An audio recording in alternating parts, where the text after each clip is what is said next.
Telangana anti narcotics bureau సిబ్బంది మరియు Nalgonda one town పోలీసులు సంయుక్తంగా నమ్మదగిన సమాచారం మేరకు మునుగోడు రోడ్లో ఆకస్మిక వాహన తనిఖీ నిర్వహిస్తుండగా పోలీసులను గమనించి మత్తు పదార్థాలు తీసుకొని ఒక మోటార్ సైకిల్పై పారిపోతుండగా మహమ్మద్ జబీవుల్లా తండ్రి హఫీజుల్లా వయసు 38 సంవత్సరాలు వెంబరించి పట్టుకొని విచారణ చేయగా ఈ కేసులో అత్యుత్తమ ప్రదర్శన కనబర్చిన టీజీఏఎన్బీ డీఎస్పీ భిక్షపతిరావు, నల్గొండ డీఎస్పీ శివరాం రెడ్డి ఆధ్వర్యంలో Nalgonda one town CI Rajasekhar Reddy, SI Satish Gopalarao, సిబ్బంది రబ్బని, షకీల్, ఆంజనేయులు, కిరణ్, టీజీఏఎన్బీ సిబ్బంది నరహరి మరియు స్వామిలను టీజీఏఎన్బీ డైరెక్టర్ శ్రీ సందీప్ షాండిల్య ఐపీఎస్ మరియు జిల్లా ఎస్పీ శరత్ చంద్ర పవార్ ఐపీఎస్ అభినందించడం జరిగింది.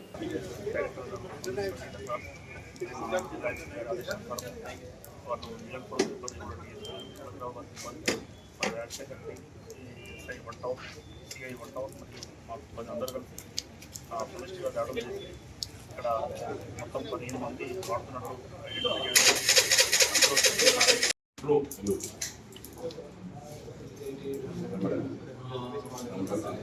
ఇది ట్రెమరాన్ ఆల్ట్రాకింగ్. ఇది వచ్చేసి ప్లాస్మో ప్రాక్సిమ్ అంటారు. ఈ రెండు కూడా మత్తు కలిగిస్తాయి. ఎన్డీపీఎస్ కిందికి వస్తుంది, నార్కోటిక్ డ్రగ్స్ కిందికి వస్తుంది కాబట్టి వీళ్ళను అరెస్ట్ చేయడం జరిగింది.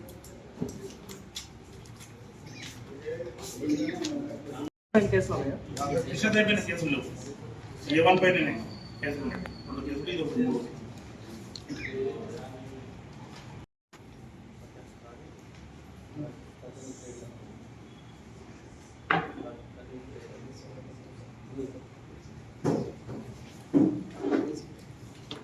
వేరే జిల్లాలో ఎక్కడ అమ్మిరా? ఇతను మన నల్గొండ పట్టణానికి చెందిన వాళ్ళకి అమ్మినట్టుగా మొత్తం 15 మందిని ఐడెంటిఫై చేయండి. దీనికి సంబంధించిన టానిక్లు ఏమన్నా తయారు చేశారు సార్? ఇలాంటివి టానిక్ టాబ్లెట్స్ ఎక్కడి నుంచి తీసుకొచ్చారు సార్?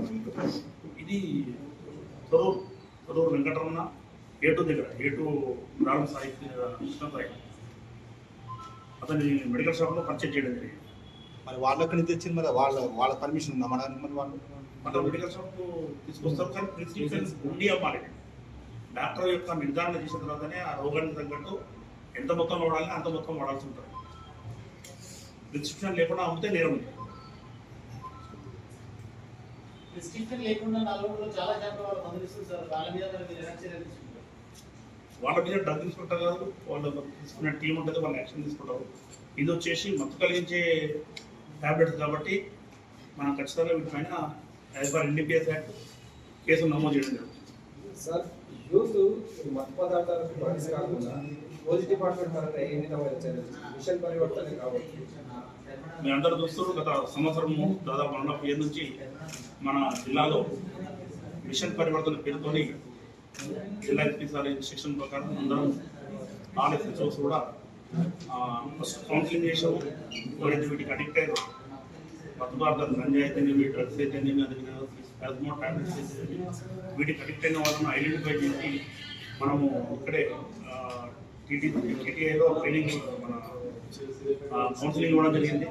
దాదాపు 500 నుంచి 600 మందికి కౌన్సిలింగ్ చేసాము. అయినా సరే వాళ్ళు మార్పు చెందకుండా ఏం కంటిన్యూ అయితే వాళ్ళపైన కేసులు నమోదు చేయడం, రీహాబిలిటేషన్ సెంటర్కు మన ఈ ఈగల్ ఫోర్స్ డైరెక్షన్ మేరకు మనము రీహాబిలిటేషన్ సెంటర్ కూడా పంపిస్తున్నాం.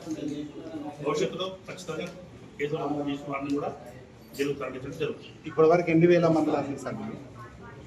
ఇప్పటి వరకు 8,000 విలువైనటువంటి మందులు అమ్మారు. వాళ్ళు ఎంతమందికి అమ్మారు? వీళ్ళ 15 మందికి మన దగ్గర అమ్మినట్టుగా నిర్ధారణ అయింది. ఎంత విలువ? విలువ వచ్చేసి వీళ్ళు మొత్తం టోటల్ 10 times ఇతను తీసుకొని వచ్చాడు. అక్కడి నుంచి పూర్తి స్థాయిలో మనం పోలీస్ కస్టడీ తీసుకొని ఎంత మొత్తంలో అనేది ఐడెంటిఫై చేస్తాం. సార్, ఇతను అప్పటికి తిరుమలగిరిలో పనిచేసుకుంటున్నాడు. ఏమన్నా జబీవుల్లా ఇక్కడ అతను ఫీజు మెకానిక్గా పనిచేస్తుండే. ఇక్కడ నుంచి ఇక్కడ టైట్ అయిపోయిందని ఇక్కడికి వెళ్ళాడు. అక్కడ పనిచేసుకొని బతుకున్న ఆ క్రమంలో తిరుమలగిరి నుంచి మన తొర్రూరు దగ్గర ఉంటుంది, నియర్ బై 20 km అట్లా ఉంటుందండి. అక్కడికి వెళ్ళినప్పుడు అక్కడ దొరుకుతున్న సమాచారం ప్రిస్క్రిప్షన్ లేకున్నా కానీ దీన్ని పరిచయం నేర్చుకొని తీసుకోవడం A2 ద్వారా తీసుకొని వచ్చి ఎక్కువ మొత్తంలో తీసుకొని వచ్చాము. నల్గొండకు వచ్చాము. నల్గొండలో దాన్ని తెలిసిన వ్యక్తులు ఎవరైతే పాత కన్సూమర్స్ ఉన్నారో వాళ్ళందరికీ కమ్ముకుంటూ వస్తున్నాడు. రేపు డబల్ 100 లీటర్స్ తీసుకొని వచ్చి ఇక్కడ 200 రూపీస్ కమ్మడం జరుగుతుంది ఫస్ట్